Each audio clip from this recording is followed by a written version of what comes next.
because the conversation was absolutely amazing. I interviewed Lyn Alden and Jeff Snider at the exact same time. I can promise you this is one of the best pieces of content you will see all year. So let's go straight into the conversation where we start talking about quantitative easing. We'll just start with what quantitative easing is, how it works, and what the back and forth on Twitter has been with bank reserves and what they can and cannot do.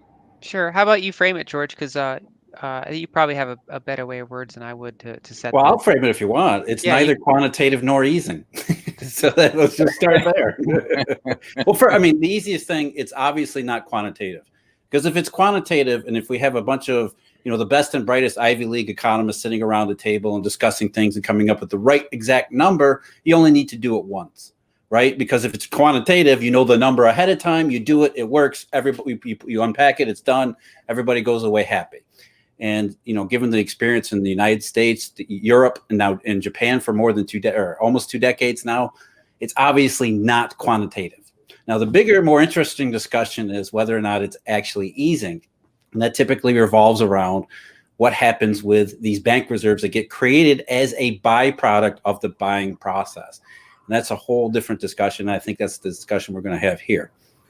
Yeah, exactly. So the back and forth on Twitter lately, Jeff, has been if let's just use a primary dealer bank. If they have these bank reserves, are they able to go to the next auction and buy treasuries with those bank reserves, or do they have to use cash? Because obviously the back and forth is if they're using cash, then technically that may be taking purchasing power out of the economy, therefore almost taking liquidity out of the economy. But if they're using bank reserves, then it's kind of a wash. And then if they are buying those treasuries, and then those bank reserves go from the balance sheet of the primary dealer bank down into the TGA. And then once the treasury spends that money, then they're creating an additional bank liability in the commercial banking system, or they're increasing deposits that are potentially chasing the same amount of goods and services. So in my mind, that's kind of how I frame it to keep myself understanding it well, is I just kind of look at it as the commercial banking system's liabilities in aggregate, and then the Fed's liabilities in aggregate. And is action A, B, or C increasing the commercial banking system's liabilities? Because to me, and I could be wrong, that's kind of the key component to whether we're going to see consumer price inflation. Well, number one, I don't know if Lyn wants to answer here, but I would just say, first of all, I don't know why we would even expect consumer price inflation, because again, history has shown conclusively that quantitative easing doesn't lead to consumer price inflation. That's, the entire reason the Federal Reserve just conducted its almost 2-year exhaustive strategy review was because it can't do what it says it's going to do so far as consumer prices go. It does quantitative easing. It doesn't lead to consumer price. It doesn't lead to them hitting their CPI target or the PCE deflator target. So something's wrong in between already. And we already talked about quantitative easing obviously cannot be quantitative. So what are we missing in between? There's something missing between the Federal Reserve doing something and therefore how that's supposed to react or how it doesn't react on the real economy. We're missing something, right? There's something clearly missing from the equation. And so the next step is, well, what are they actually doing with this bank reserve process? What are we actually doing with quantitative easing? And the answer is it's a simple asset swap. And, bank reserves have been historically nothing more than something like a clearinghouse certificate. If you go back to the earliest days of the Fed, even before the Federal Reserve, the United States banking system did not operate with a central bank because it had all of these private ad hoc clearinghouse associations. There was a New York clearinghouse, there was a Chicago clearinghouse, St. Louis clearinghouse, all of these things that they undertook privately. They undertook most of the roles, the emergency roles of the central banks, which was currency elasticity. And the way they dealt with currency elasticity was they would issue something called clearinghouse certificates. So if one of the banks within their clearinghouse network got short of liquidity, customers came in, took too much money out of the vault and therefore left them with a shortfall, so long as they were in good standing with the clearinghouse would issue them clearinghouse certificates so that they could stay afloat. They could use these certificates within the network, thereby allowing them to stay up in terms of, keep current with all the various float and payment needs that are taking place in the real economy. But a clearinghouse certificate can't ever leave the interbank system. It's simply an accounting ledger, really, for within the system that allows banks to continue to participate as long as they're judged to be solid, good standing banks that the network still wants to continue to do business with. And the Federal Reserve, when it was first instituted in the early 20th century, followed what was called the Aldrich Plan.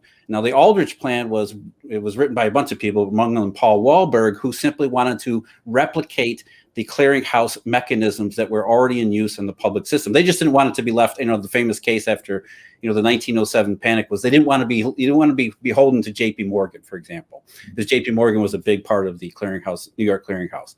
So what they wanted was essentially a clearinghouse system, but in public hands, or at least more public hands. Everybody knows the Federal Reserve is not a public institution. It's a privately owned central bank that is actually a clearinghouse. That's really what it was set up to do.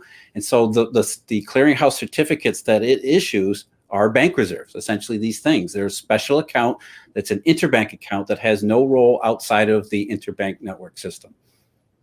Okay, so no role other than it's a backstop to create additional loans, which would mean additional bank liabilities in the commercial banking system. Yeah, and what makes it what's different between the bank reserves and the clearinghouse certificates is simply that bank reserves at the Federal Reserve satisfy legal reserve requirements. Okay, so when I'm looking at quantitative easing, here's I'm thinking through it, and Lynn, I'm going to get you to chime in as soon as I'm done. I'm seeing that let's say the cash, for lack of a better word, goes from, and it's on the Fed's balance sheet, it's a liability of the Fed. So the cash of the XYZ bank goes to buy that, let's call it a treasury. Then the Fed swaps the treasury. So the cash goes from the primary dealer bank down to the TGA. Then what happens is the treasury goes from the balance sheet of the primary dealer bank over to the balance sheet of the Fed. So it becomes an asset. And then they swap for bank reserves. And then the initial cash, let's say, is in the TGA. So then the Treasury writes a check, let's say to Average Joe. Average Joe takes that check, deposits the check into his account.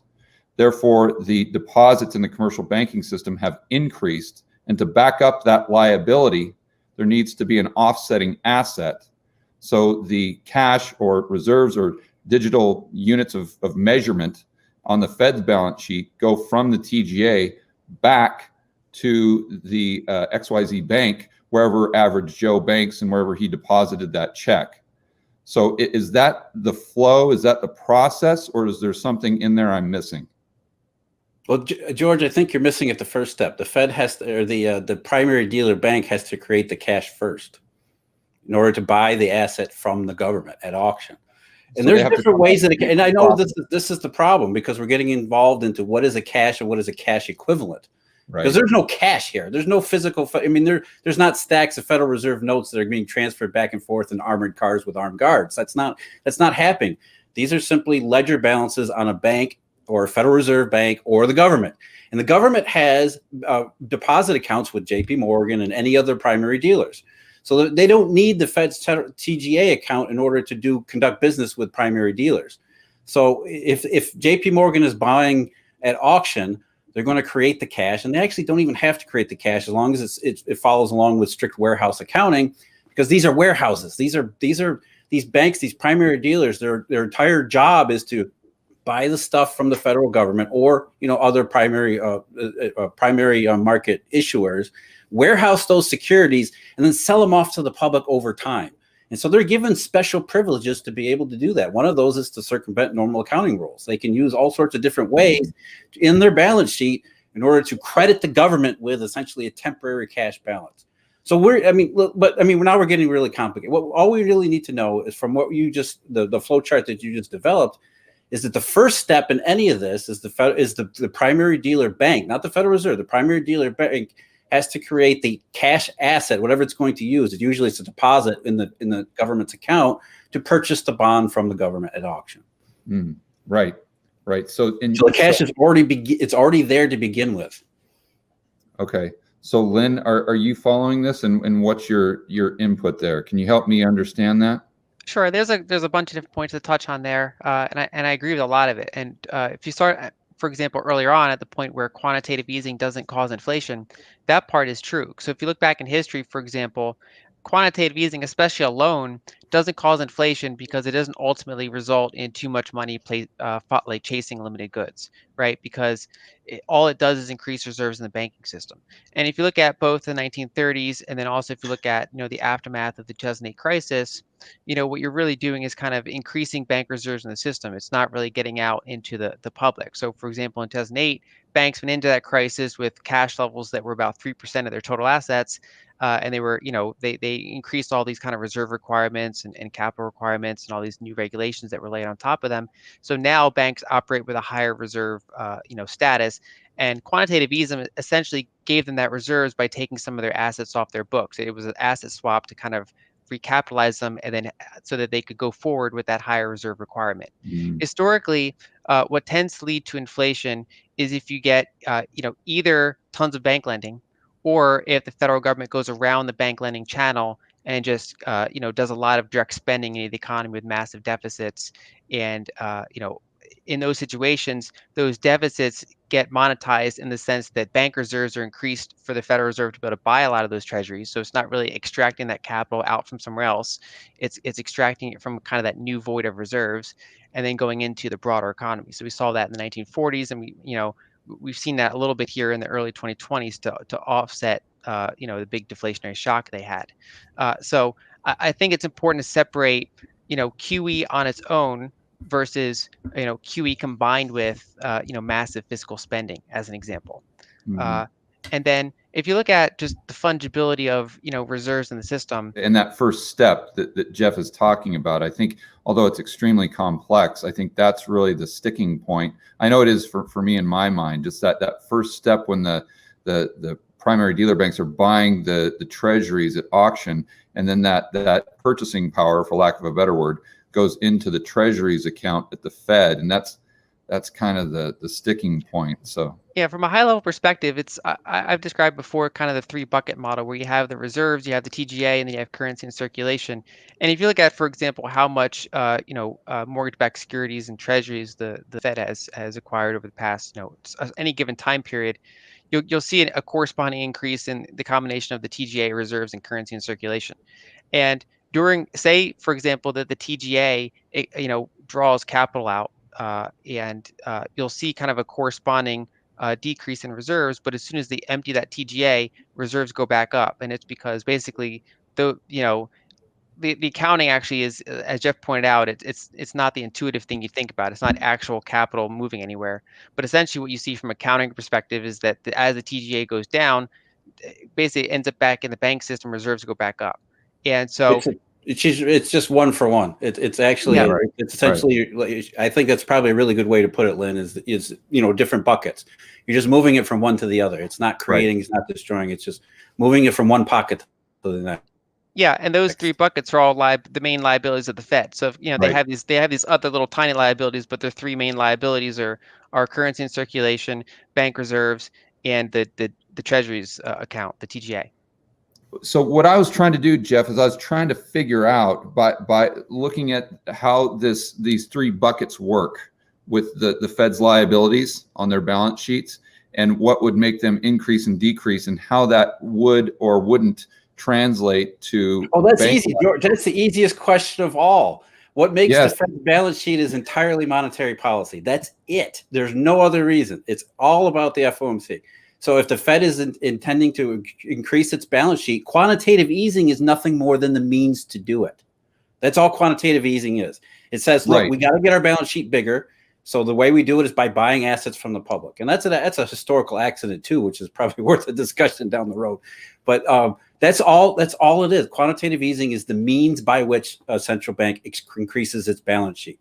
And what I think most people go wrong is they're interpreting the Fed or any central bank increasing its balance sheet as doing something monetary. And that's where I think we run into all these problems.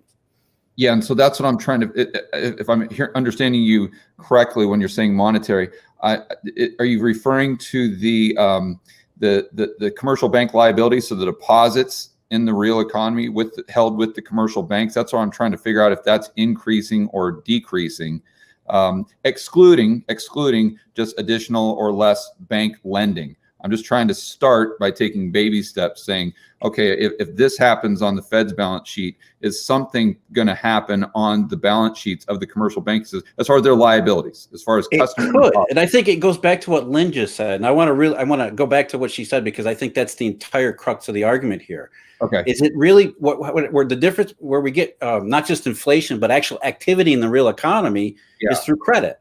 The supply of credit. When the supply of credit gets out of the banking system into the real economy, that's really monetary action in action. That's really the monetary system becoming activated.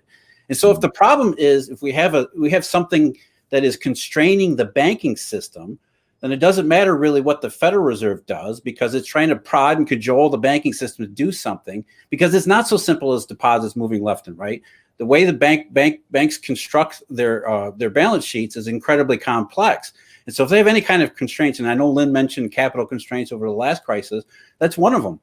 So if banks are capital constrained, if they're VAR constrained, or any number of constraints, then it really doesn't matter what the Fed does. The Fed can give them all the reserves they want, and the banks will still do nothing with them. So that's really the issue here with quantitative easing. The Fed is saying we need to do something. We need to do something because the economy and inflation are not performing the way we want them to. So we're going to expand our balance sheet. And that's supposed to lead the banking system to doing something in the real economy. And that doing something in the real economy, that's where the inflation, that's where the growth comes from. So that's the theory. So we have the Fed expanding its balance sheet, but we don't have the inflation and the growth in the real economy. So what are we missing in between? And I think Lyn is exactly right, because then you start to zero in on the banking system itself.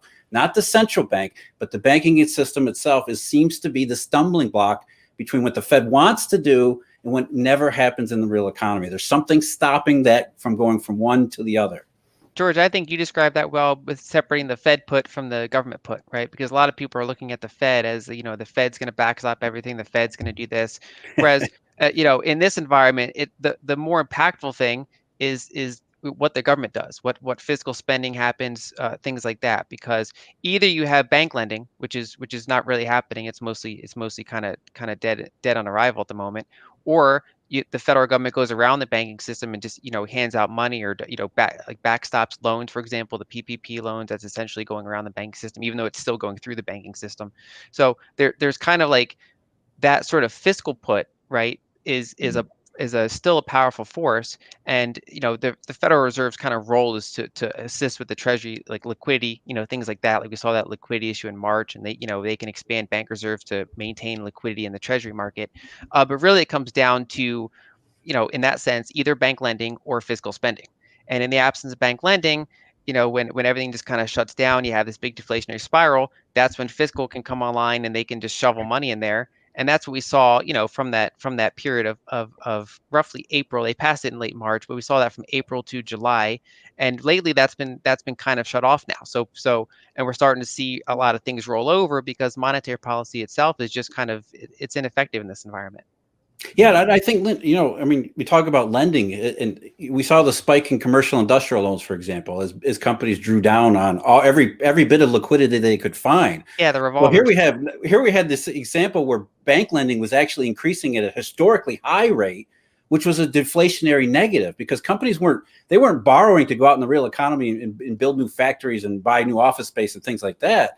They were battening down the hatches for a deflationary wind. They were hoarding liquidity left and right. So again, they were telling the Federal Reserve in particular, doesn't matter what you do, Jay, we're not going to do anything with the money. It doesn't. You can create all the bank reserves you want. Those bank reserves stay within the banking system, or within the interbank banking system part of it.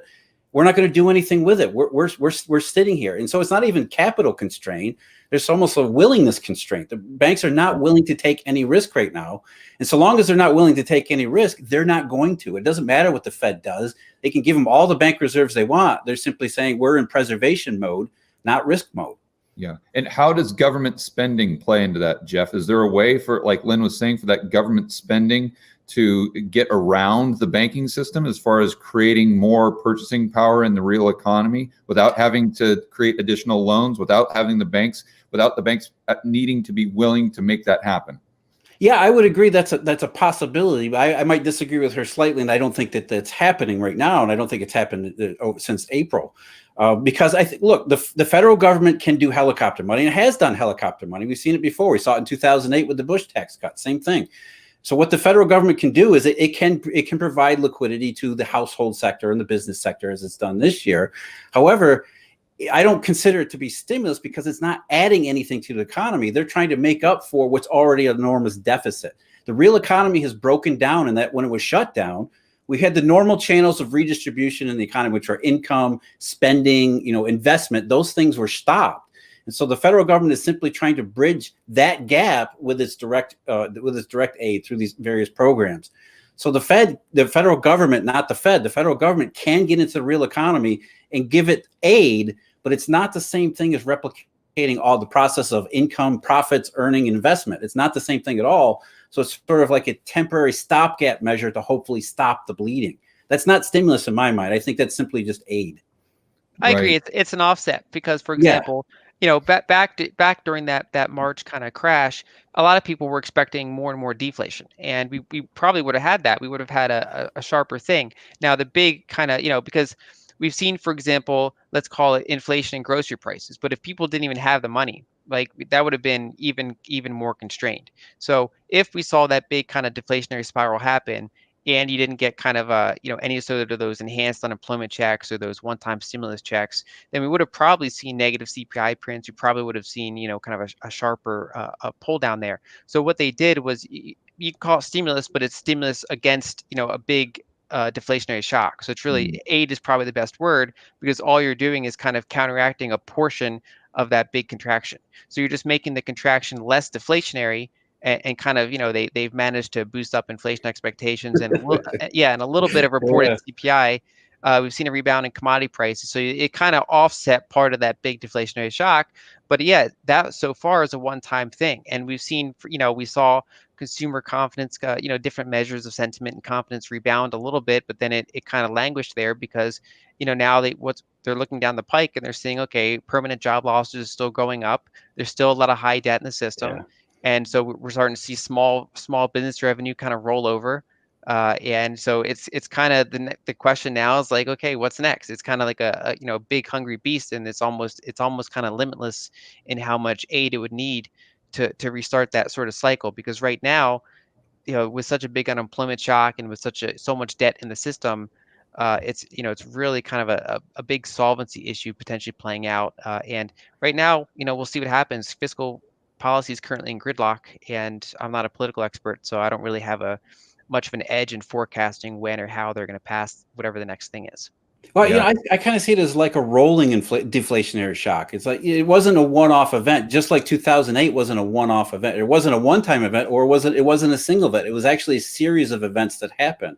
And I think what you just said, Lyn, I think that put it perfectly, because businesses, markets, wherever you look, people are wondering, are we through? Is this thing really done, or is that just the first step? Did we get the whole thing, or we just get the first part of the thing? And I think that's what's keeping this, deflationary mindset up front and center, especially in the bond market, is the idea that we haven't seen the entire thing yet, and that there's still possibly, as Lyn said, the government is kind of keeping everything, hopefully treading water. But if it takes this much effort for everything to just tread water, what does that really say about the underlying condition? And so I think that's, the unemployment shock and everything else. There's a huge gap here that isn't being filled in efficiently and quickly enough, that is causing this level of uncertainty. And so I think of it more of as a rolling deflationary shock that's more and more being uncovered as not simply a one-time thing. And so we're starting to see what might be the next leg of it, if there is a next leg of it. Some of that's starting to, I think, impact in the real economy, and not just the marketplace too. Yeah, so we have this tug of war going on with the real economy wanting to deflate. It wants deflation. It wants to get all that excess malinvestment, let's say, out of the system. And then on the other end of that rope, we've got the government and the Fed doing everything they can to prevent the economy from deflating. So I think for most of the viewers right now who are watching this, they're probably thinking to themselves, okay, does the government have the ability to win the tug of war right? If they came out tomorrow and just, let's say, spent a quadrillion dollars into the real economy, would that outweigh the deflationary pressures? Or what would happen then, Jeff? Just as a thought experiment, what do you think? Well, again, we go back to historical examples. Japan's a perfect one. It didn't matter what the Bank of Japan did combined with the Japanese government. They never got the inflationary. They never got the growth. And they kept doing bigger, bigger, bigger. I mean, QQE, which was started back in April of 2013, is now in its 8th year. So bigger, bigger, bigger doesn't appear to be the answer. At least, that's the way I say it. Again, because it's not quantitative, nor is it easing. And then you can add the fiscal component to it too, as the Japanese have been doing pretty steadily for the last 30 years, and it doesn't necessarily lead to inflation either. So really, it's not necessarily about the size of the program. It's more about the conditions behind it. As you just said, Jordan, I think you put it perfectly. The Federal Reserve and the federal government are trying their best to hold the forces of a deflation at bay, because there are the forces of deflation that are out there. I mean, it's not that the economy wants deflation. The economy has to undergo deflation given the conditions and constraints that we have on it right now. And as the banking system, which is traditionally the agent by which you counteract those deflationary forces, continues to say, I don't want anything to do with this. There's really a limited means for anybody to really offset, which is really a tremendous mess. Okay, so Lyn, yeah, go ahead. Yeah, I would add that I think magnitude is a big question to consider. So if you look at the Japanese example, their biggest deficits were like 8% a year, right? I think they're going to have a bigger deficit in 2020. I haven't looked at their numbers in the past couple of months, but if you look at historically, their biggest deficit was about 8% of GDP. So if you George, you mentioned the number quadrillion or whatever, but like basically if you use silly number, if you use like a silly number, which I think is actually a good thought experiment, if you use like a silly number and just say, okay, everybody, instead of $1,200 checks, everyone gets $120,000 checks, right, then you'd see like currency itself would be, a lot less meaningful in that sense. If everyone, has a big kind of 6-figure injection at that, and then the Federal Reserve kind of, increase its, they bought all most of that through the banking system, and just kind of because there's no way that the existing balance sheets would be able to absorb that much fast treasury issuance. So you'd have to, the Federal Reserve most of that would wind up in the balance sheet. You'd have a big increase in the monetary base, and then all that capital would go right to bank deposits, and people would have their accounts flush with cash. Then in that sort of extreme environment, then you'd have an inflationary spike, and you'd have like it'd be disarray in productive capacity, because it's like how do you do investment when those kind of like crazy numbers are happening? So basically, I would answer the question by saying that sure, like any authority that has kind of unlimited printing capability, they can just do whatever they want with how many zeros they want, then sure, they can override a deflationary shock. But I think it's a question of what is the most effective way to do it? What has historically happened in history? And usually what they do is they do just enough to try to offset it, right? So we had this big deflationary shock. We had a $2 or $3 trillion kind of injection here in the US, and that just kind of offset it, part of it. And I think it's kind of like now that the market's up, and now that things are kind of at a standstill, we there's not kind of riots aggressively happening now that like they were back then. I think it's easy for policymakers to sit back and just kind of, they're going to debate with each other. And until either we get another big, asset price sell-off, or we get more civil unrest, or whatever the next catalyst may be, then they'll do another round. Maybe it's $1 trillion, maybe it's $2 trillion. It's still small relative to the, the tens of trillions of dollars of debt in the system, and the sheer kind of disinflationary weight to that. I think eventually, given enough time, they can print their way out of it. But it's I think people are often kind of too quick in how that plays out. I think people are, I mean, I saw, for example, when they were printing when they were kind of doing that big fiscal injection earlier this year, I saw people calling for like hyperinflation by the end of the year. And it's just not, it's offsetting a much larger disinflationary shock. Right. Yeah. So Jeff, what do you think about that? And then how, and again, I want to go back to, I'm almost sure every single viewer right now is saying, Jeff, how can you say that? Because my grocery bill is going up by $100 every single week. So how can you sit there and say there's deflation? So let's go from a super, super high level complex discussion to kind of just bring it down to the average Joe here. How do we explain grocery prices going up? Well, grocery prices aren't inflation. I hate to defend the Federal Reserve here, especially the famous Bill Dudley comment back in 2010 and 2011, where he said, iPad prices are falling, and therefore, I know your grocery bill is going up. But that's right. I mean, let's define our terms. Inflation is the broad-based general rise in consumer prices. It's not one segment of the basket or another segment of the basket.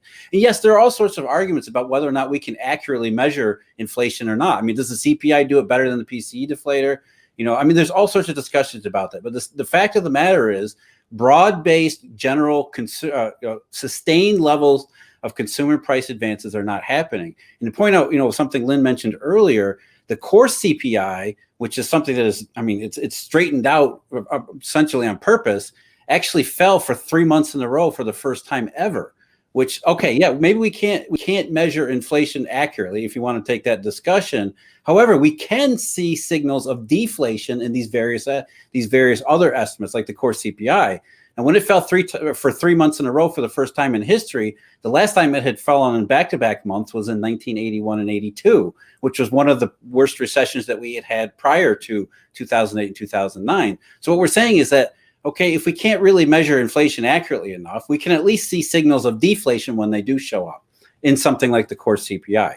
Now, what I would say is that, look, yes, I know grocery prices are going up, healthcare prices are going up, education prices are going up, but those are being balanced out in other things in the real economy, which this year in particular, more and more things are being discounted than they ever had, at least in the last couple of years, which is offsetting those things. And so, look, you go to the grocery store, you pay a lot more for food, you notice that. That's something that sticks in your mind. If your wireless phone bill goes down for, $20, $30 a month, you maybe don't notice the same thing. So even though the CPI picks up both of those things and you say, well, my grocery bill is going sky high, this can't be right, the CPI must be wrong. It's what people mostly notice that matters. Yeah, right. Yeah, I think kind of to agree with that. I think kind of separating into different categories helps people kind of work through it. And a general trend we've had is actually we've had decent inflation in essentials, or things you can't offshore, or services. There's a couple of different ways to describe it. So we've seen healthcare go up pretty dramatically. We've seen education go up pretty dramatically. We've seen food prices go up recently, kind of sharp. On the other hand, we've had a lot of electronics deflation, right? Because technologies, kind of increase productivity there so much, as well as labor offshoring. So, for example, a TV costs way less than it did, an equivalent TV, high-end TV costs way less than it did 10 years ago, less than it did 15 years ago, and it's way better. So that's an example of tremendous deflation, and it's the good kind of deflation, right? Because it makes, a really good TV accessible to almost everyone, versus, it used to be like a high, those plasma TVs used to be like high-end items. Now, like, anyone can get a $300 TV that's better than those. And so you have kind of that dichotomy going on recently. It's also, I think, partially a matter of wealth concentration, because we've seen, for example, inflation in high-end luxury goods to some extent. For example, we've seen, like, say, how much kind of top paintings go for, because there is so much money up in the top echelons that it can chase kind of those finite goods. So you've seen kind of a massive increase in prices of fine art, for example, whereas you don't have a lot more money down in the lower levels, so you don't have a lot more money chasing limited goods in the system. So people aren't getting, there's not a ton of industrial production increase. There's not a lot of investment happening at the kind of lower levels. And so there's several different kind of intersecting forces. And it is, to Jeff's point, far more complex than just what is your grocery bill saying, because there's so many different kind of baskets of goods. There's so many different, it's kind of, what's happening in the higher level versus the lower level, what's happening with essentials versus discretionary, that sort of thing. I think that's it. I mean, Lyn, that's it exactly. What we're really talking about, inflation versus deflation, is not necessarily consumer prices themselves, but consumer price increases, sustained broad general consumer price increases, as a symptom of an economy that is actually functioning, that's redistributing wealth and activity and profits and earnings and spending, all these things across all levels of society. And what Lyn just said was, like, look, one of the reasons we're not getting inflation, we see it in the high end because people who are in the high end of things are doing really well. That's a sign that the economy is not working as it's designed, that quantitative easing is not leading to the banking system doing the things we need it to do. We're not getting the broad-based monetary redistribution through credit that would be a symptom of an inflationary growth scenario. So the lack of inflation isn't necessarily deflation. We're not talking about 1930 anymore. We're not talking about prices crashing at 45% rates. Yeah. What we're talking about is essentially the symptom of the monetary system, malfunctioning, in my view, which isn't allowing economic growth to reach every single part of the economy that we would see in a healthy scenario. What we would see is that money and activity and spending and all these good things would penetrate all level societies. Instead, it's being stratified, especially in the top levels, which suggests that, look, we're seeing an economy that's malfunctioning. And then we have to figure out why it's malfunctioning. And so that's the disinflationary drag, not necessarily, textbook academic deflation, but it's a disinflationary signal that's a symptom of an economy that isn't working in the way it's supposed to. And so that's what I'm talking about. I'm talking about, okay, we're not seeing the growth. We're not seeing a wide enough proportion of the economy benefiting from the normal process that we expect an economy to generate. And so that's giving off this disinflationary signal that even the Federal Reserve has finally admitted it finally sees the same thing too. The fact that they have been unable to hit their inflationary target for over a decade is a sign that something's amiss here. We're missing something. Something's not working. And I think Lyn just hit it right on the head. It's the fact that we're not seeing broad levels of economic activity that would allow this inflationary environment to develop. We're not even getting to that far. So, it's not your grocery bill. It's the lack of economic growth that goes into all the stuff you don't see beside the grocery bill. We talked about the commercial banking system not being willing to lend out money because they're looking around them saying, we don't want to take on this risk. But do you think there's a demand component to it as well, Jeff or Lyn, where we've pulled so much demand forward from the future with these super low interest rates that now people are they're not making enough income to take on more debt? Like, they don't have the balance sheet capacity. Do you think that's a component of it as well? I think so. If you look at, one of the works I do is I look at the long-term debt cycle, which was partially popularized by Ray Dalio. But basically, if you look over the long term, you have these short-term business cycles, and every time you have kind of that deleveraging event, policymakers rush in, they cut interest rates, they try to encourage more lending. So over the course of several of those business cycles, that they end up getting, they never fully deleverage, they partially deleverage, and then they start leveraging back up again. While meanwhile, interest rates never hit their previous highs; they keep hitting lower lows. So as kind of that cycle plays out, you get lower interest rates, you get higher and higher debt levels, and that's not, that's inherently deflationary. That's not, most of that debt is not productive. And then eventually, policymakers hit the zero bound. So they did that in the early 1930s, and they did it again, during the 2008 crisis, right? So when you hit the zero bound, that's when monetary policy becomes even less effective. And historically, during both of those periods, you have that very high debt levels, you have very weak lending because there's already so much debt in the system. There's so much risk. There's not a lot of productive, kind of investment happening, outside of certain key areas. So, for example, we have a lot of tech development happening right now, but that's a pretty small percentage of the labor force in the grand scheme of things, and kind of a small part of the economy, especially for kind of the bottom half of spenders, for example. And so historically in that environment, that's when the banking system kind of seizes up, and then you run into these larger deficits and these other ways that usually fiscal policymakers try to go around the banking system because there's so much debt in the system. And even from a banking perspective, there's just not a lot of reason to lend outside of kind of very targeted areas. And I'm sorry, does the Fisher equation play into that, guys? Because what's going through my head when you're saying that is I've heard Lacey Hunt talk about if the Fed pegs the overnight rate at zero, let's say, and we actually do have deflation, then according to the Fisher equation, the more the economy is deflating, if the Fed is pegging the overnight rate at zero, real rates are actually going up, and that would prevent lending. That would be the that would prevent those loans from happening because those real rates are going up and up and up. So does that have something to do with it? And if it does, is the only, I don't want to say solution, but would the Fed then have to get ahead of the curve and then just go dramatically negative to make real rates negative and therefore try to stimulate? And I'm not saying that would work. I'm just saying that's the whole theory behind quantitative easing, George. I mean, that's what they've been trying to do since 2008. The whole point of quantitative easing is not about bank reserves. That's just a byproduct of the process. What the Federal Reserve is trying to do is create inflationary expectations. What they're trying to do is get people to believe in this inflationary process, and that will drive real rates into the negative.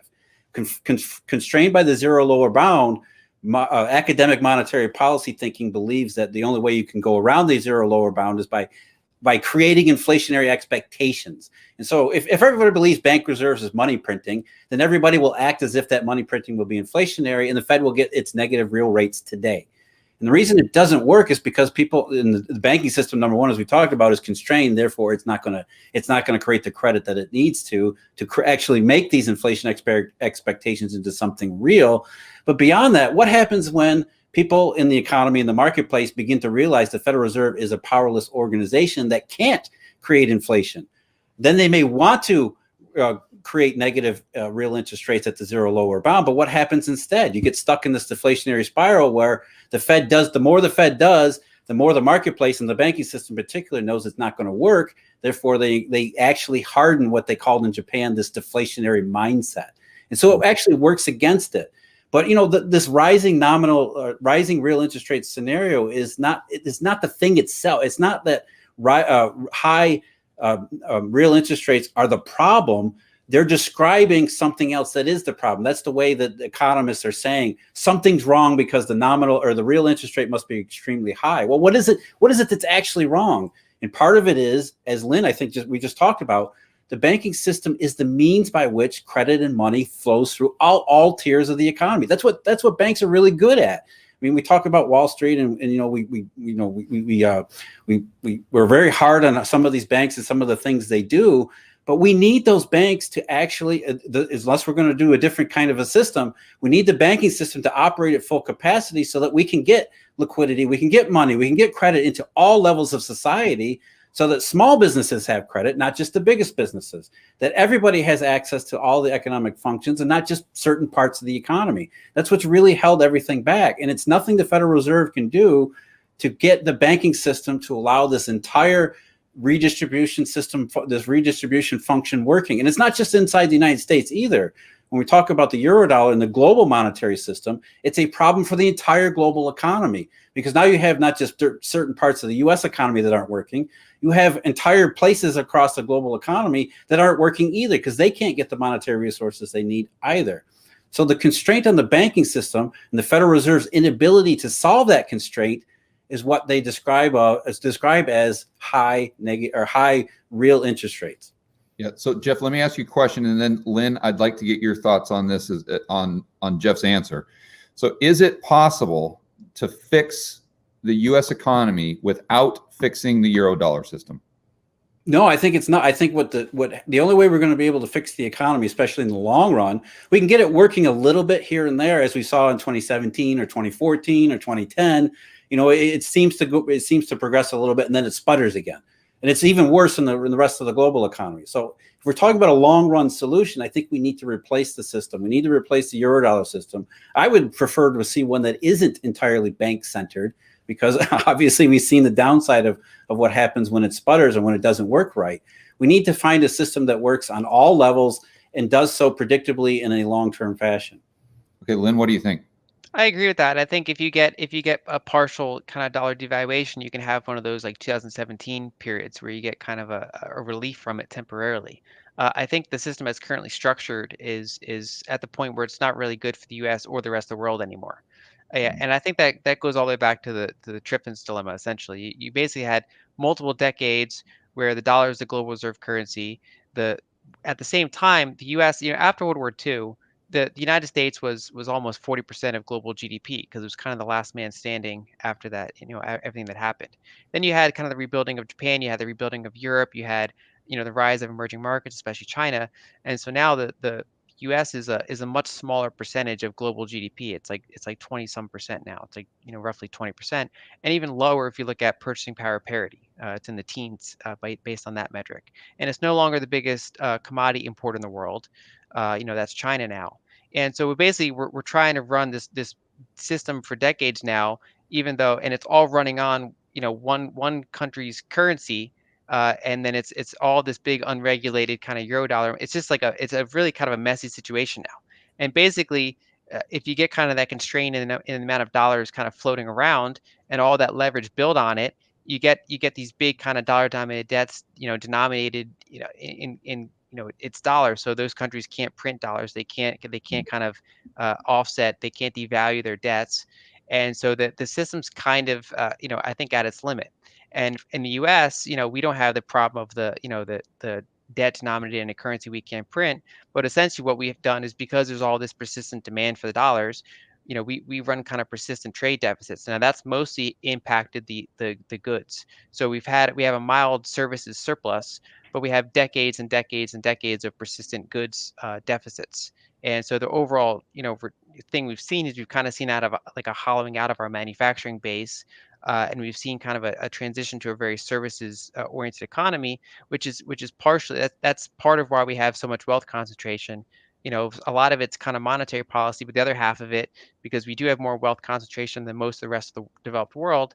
And that's because, in part because we have this big kind of center around technology and banking and government, and we've kind of hollowed out a lot of that blue collar work. The skilled kind of craftsmen, unskilled work, all that kind of blue collar stuff. We've really kind of exported a lot of it, and it's partially based on how we structured the system. And decades ago, we had a lot of benefits from it.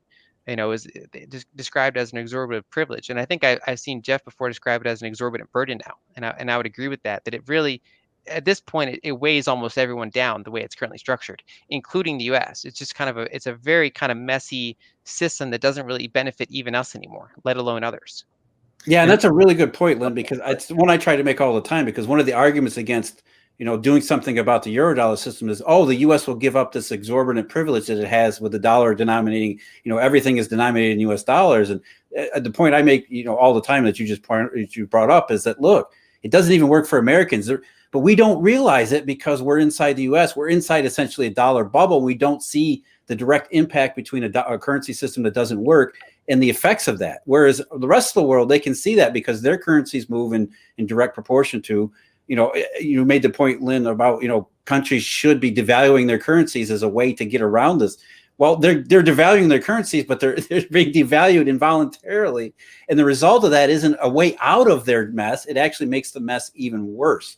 So people can realize outside the U.S., they can see the direct relationship between a currency system that doesn't work and the economic consequences of it. So we have a bigger task in front of us to talk to Americans and say, look, you have to realize that the U.S. dollar system as it's currently constituted doesn't work for you either. So even if we give up the U.S. dollar as a reserve and go to something else, whatever that might be, it's not necessarily a bad thing. It's not like we're giving up something that's really valuable. We're getting rid of something that's trash and hopefully going to something that benefits everybody. And there is a way forward to do that. It's just, I think, first of all, there has to be a political understanding that that's the case. The case right now is the global dollar system as it actually exists right now doesn't work for anybody.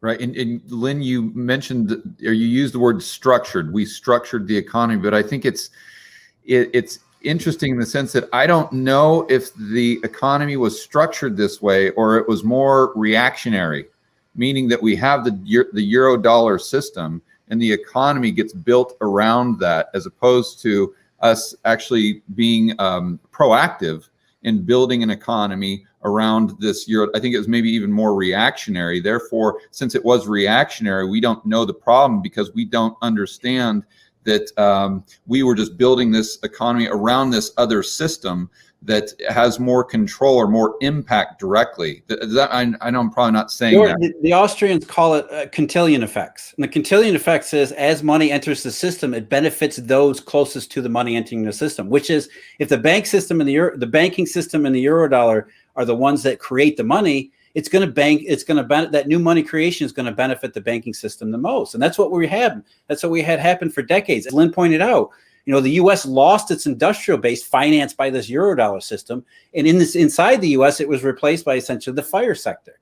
We had this enormous increase in banking and insurance and all real estate and these, credit bubbles and things like that.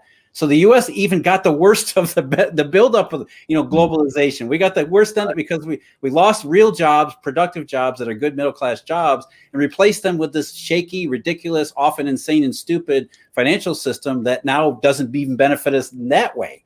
So, it's not really a hard case to make to even people in the United States that the system hasn't really worked for a long time. It's just that I don't think people are aware of it. And they keep going back to, well, Ben Bernanke, Jay Powell, Janet, these people seem smart. They seem to know what they're doing. We'll give them the benefit of the doubt. They'll do all this money printing in QE. That seems like maybe it'll fix things. We'll let them handle that kind of stuff, and we won't ask any bigger questions. Just to touch on your point, because you asked about how intentional it is. I would describe it as kind of like Frankenstein's monster, because you had an intentional element to it, right? Yeah. But then it got out of control. So Right. for example, the petrodollar system is in part an intentional construct. The U.S. wanted most commodity pricing, and particularly oil pricing, to happen in dollars. So even if France buys oil from Saudi Arabia, it happens in dollars, even though it's none of their currencies. And that was kind of an original kind of intention. And we've had kind of military kind of endeavors to kind of enforce part of that, and we've had kind of sanctions on any kind of entities that try to go around that petrodollar system to some extent. And so it's partially an intentional design, but it's one that got out of control because of the whole Eurodollar market, and it's no longer serving kind of the original purpose that however unintentioned it was meant to serve in the first place.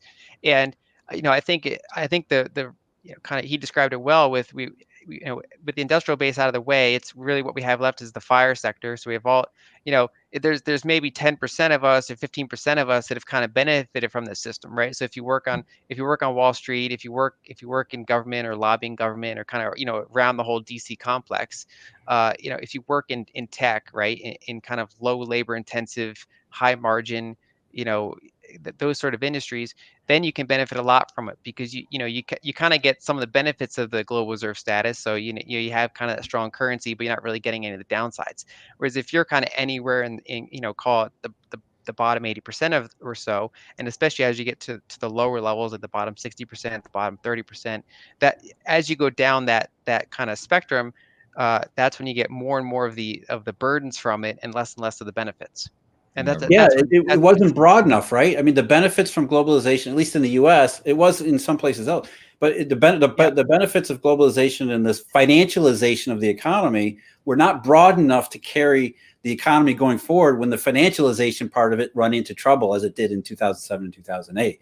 That's what we're really seeing inside the U.S., the consequences of that, where we don't have enough of the fire sector to offset the lost industrial bases. In some ways, it's a relatively simple thing. And because we don't have the banking system make up the difference anymore, how do we, there's your lack of inflation. There's your lack of distribution throughout the entire global economy. And as Lyn said quite well, that, it concentrates everything into the pieces that did work, or pieces that do work. And then, even the monetary policy comes, quantitative easing. Well, it may not have benefited much in the real economy, but it seems to have benefited many people on Wall Street. So then it even concentrates more of the benefits of this system as it is into smaller and smaller and smaller spaces. And that's why we see all of these, myriad economic difficulties, inflation puzzles, social problems, political problems, dissolutions. All of these things go back to the fact that, for a very long time, we had a system in place that really didn't benefit people the way we were led to believe it did. Yeah, and those people, those entities that structured how we do things now, correct me if I'm wrong, Jeff, but it would be your view that they didn't really understand the system. They didn't. No, I don't think they wanted to, George. I think that's a big part of it. Is the way the policy was even described in the 1960s. They called it benign neglect. I mean, Paul Samuelson coined the term, which was essentially, we don't want to know. Lyn mentioned Triffin's paradox. It's like the monkey thing, right? Exactly. The Eurodollar was essentially this benign neglect, which was the government saying, we have no idea. We have this current account problem. We don't even really know what it is. We can't account for it. We've got central banks swapping dollars all over Europe. And so we don't really know how to solve Triffin's dilemma, but the banking system seems to be doing it without us. So we won't ask any questions. Just let it happen. Let the banks sort out the details. And as long as it throws off these benefits, then who cares, right? I mean, that's really what benign neglect was. And I think, a point Lyn pointed out earlier, the early Eurodollar system did have a good use and good potential. That it was, it allowed trade and globalization and good things to happen, productive types of activities that took place.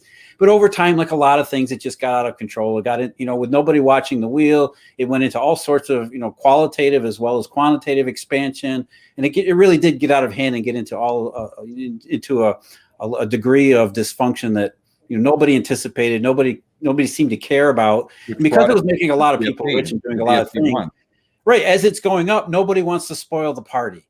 It's only after the party's over that we start asking questions. That's just basic human nature. If you go back to the globalization angle, like who it benefits the most, right? So we often point out that, we outsource a lot of our production, and so we get cheaper goods and services back, which, is partially true, but then it depends on who you're asking. So for example, if you work on Wall Street, if you're a doctor, if you work in government, you didn't lose your job, and yet you get all the benefits of that, the cheaper products and services. However, if you were if you were a manufacturer, if you were a blue collar worker, a skilled, car maker or something, and then, now they closed your plant and now they're making it in Mexico, you're not benefiting from that slightly cheaper car in the same way, because you lost, your income, or even if you still got another job, you have, your ability to negotiate a better compensation package is damaged, because, you can't go too high, because they can easily go to Mexico and make that around you, right? So if you're kind of like in that bubble where you're totally unimpacted by any of the consequences, but then you get all the benefits of the cheaper goods, it's all good. You pretty much just win. Whereas if you're any one of that kind of the spectrum of people that have been impacted by that, it could even just be, it's people that work in kind of manufacturing themselves, but then it's also a lot of the infrastructure around that. So if you were in a town, for example, and you worked at a restaurant that was kind of near the manufacturing place, but as that kind of industry died in that town, and then it spreads to all the different kind of the services around that town. So the restaurants in that town died, and everything had to move. So all those people were impacted. So they're not really benefiting from the cheaper goods in the same way as someone that wasn't impacted with any of the downsides. Yeah, but I don't think either of you guys would argue for a closed system either.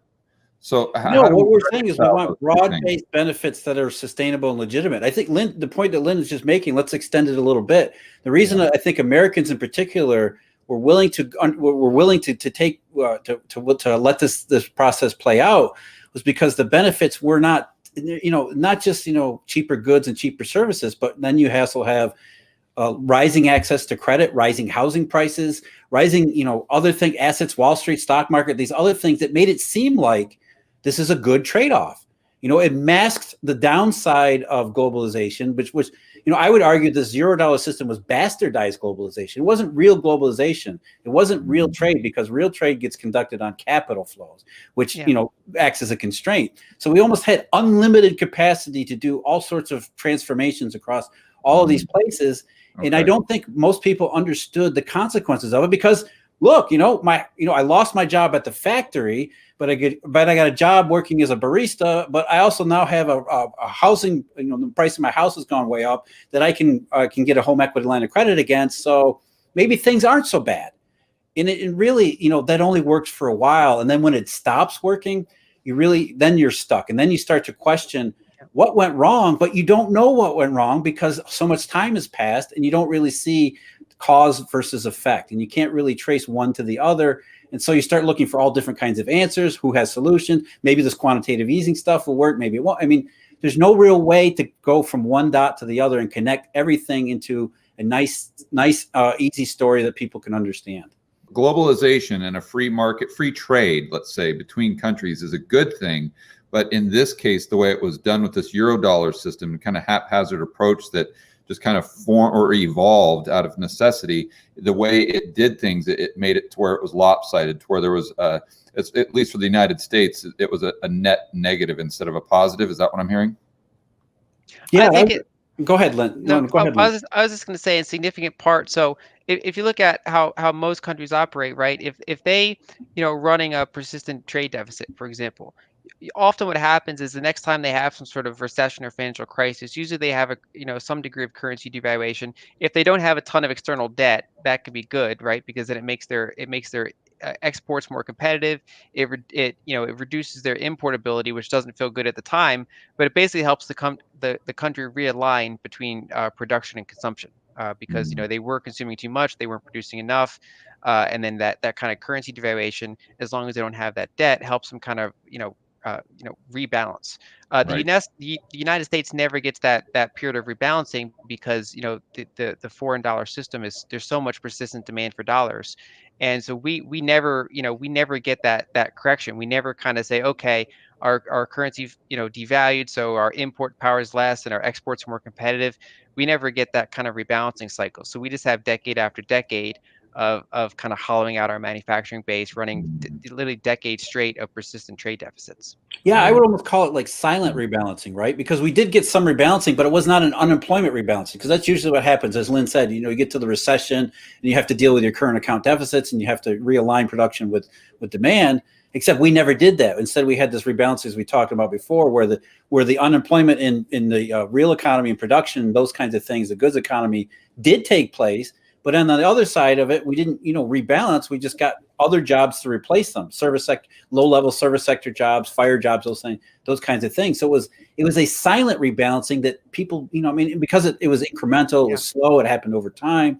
You don't really realize it's happening as it's happening. And then when you get to the consequences of it, when it starts to fall apart, you have no answers for why things happen the way they are. And, why are we stuck in this situation? Why can't we get out of it? It must be, you don't really understand what, cause versus effect. It's just the rebalancing kind of happened, but it didn't happen the way it should have happened, because under a true capitalist system, it's supposed to be a paying basis. It's supposed to be, if you want to import a lot of goods, then you better be able to pay your way through it. And you don't pay your way through it by this persistent demand for your currency. That's an artificial unconstraint that allows the system to go way beyond where it should have.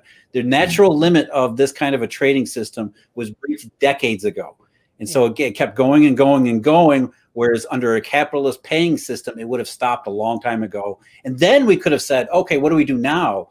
We can't compete with Mexico or China. Maybe there's a way forward other than to let just benign neglect like the currency system solve all our problems for us, because it doesn't solve problems. Yeah, man. Now this makes a lot of sense. I mean, it's like the light bulb is going on in my head as I hear you guys speak. So I guess I want to be cognizant of your time to kind of end here. I'd like to go over, Jeff, you were saying that we can't really fix the system as is right now and have a permanent solution because it's predicated upon the banking system, and that is inherently volatile, let's say. So we'd need preferably we'd have a system outside of the banking system. So my first question would be, what does that look like?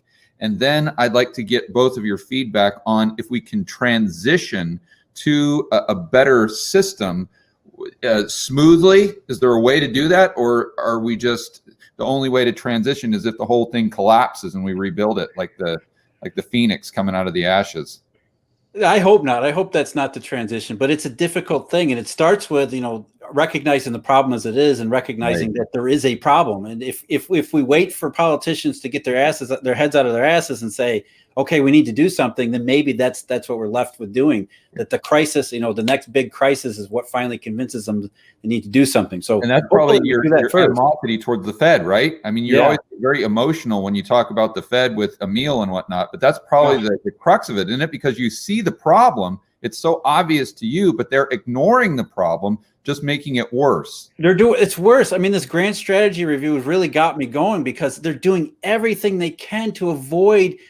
All the evidence is pointing back at them, and so they're doing everything they can to avoid the truth, which is monetary policy doesn't work. The banking system is malfunctioning. We need to do something about it.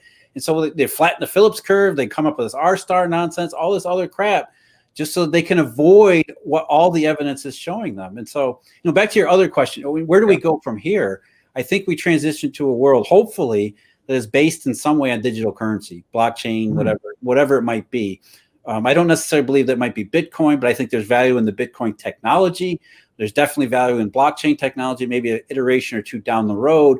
There is definitely a way to do a currency system that is non-bank centered. And if you really think about it, blockchain, if you use blockchain as a payments base, to account for all the payments that flow throughout the economy, we don't even need banks anymore. We could have a bankless monetary system that would actually, I believe, function, assuming that we could set it up in the right manner. And right manner is a loaded term that, opens all sorts of Pandora's boxes. But I think there's a way to do this a digital currency way so that it can be dependable, predictable, and operate in a steady fashion, a sustainably steady fashion that solves a lot of the basic issues with the Eurodollar system. I don't think it'll necessarily be perfect, but we can't let perfect be the enemy of good here. Right. Wow, that's a bombshell right there, Jeff. I've never heard you talk about a currency or like a digital or cryptocurrency like that. Very cool. Lyn, what do you think about that?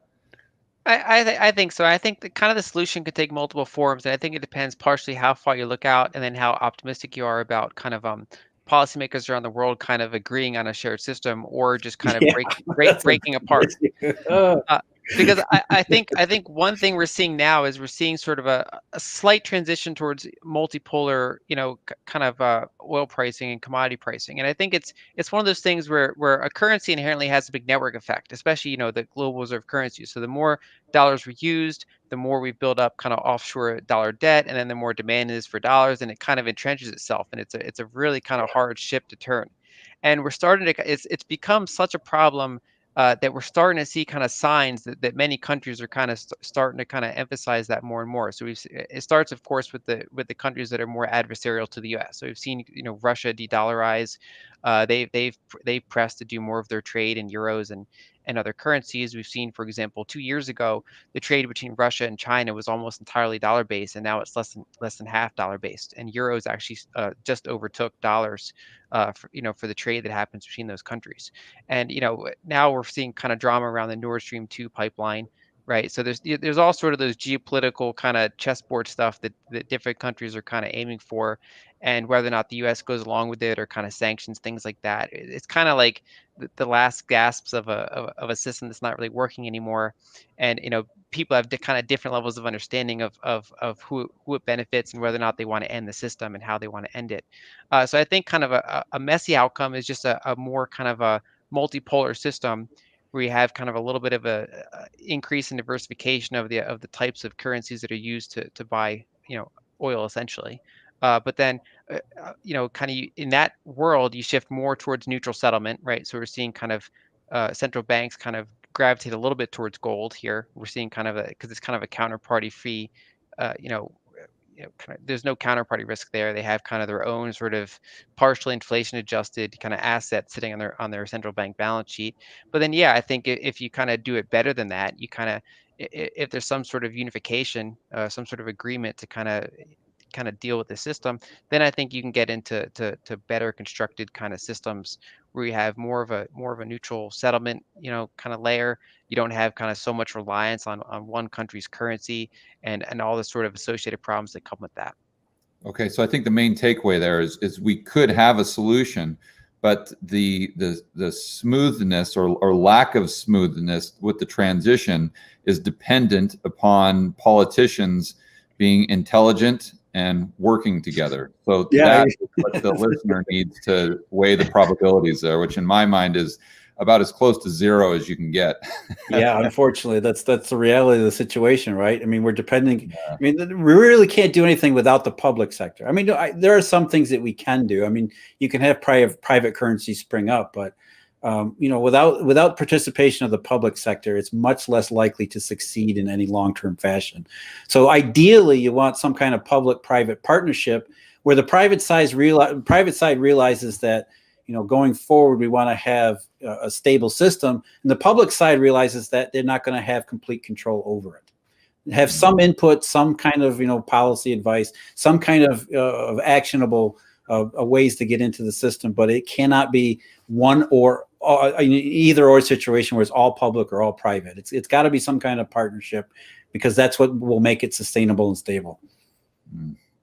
For the sake of time, we'll go ahead and leave it there. I've got about 100 more questions, and I think we've opened up an avenue to about 15 more conversations just like this on other topics, such as digital currency, the global currency, or the global world reserve currency, whatnot. But I want to personally thank both of you for doing this. This was just an honor to sit here and get to listen to both of you and ask questions. I'm a huge fan of both your work, and I know everyone that watches this or listens to this is just going to be so excited, and they're just going to gain so much value from this back and forth. So thank you both for your time and for your willingness to do this. Thanks, George. Appreciate it. Yeah, thanks for having me, and thanks, Jeff, for the chat. I really appreciated all this. Yeah, you too. And guys, in closing, for the viewers who want to find out more about what you do, where can they go to check that out? The website, the Twitter, you guys can, let's go through all that. Go ahead, Jeff. Oh, I'm at alhambrapartners.com, which is Alhambra Investments. I'm the head of global research there. You can follow me on Twitter at Jeff_Snider_AIP. Okay. And I'm at lynalden.com, and I'm on Twitter at Lyn Alden Contact. All right, guys.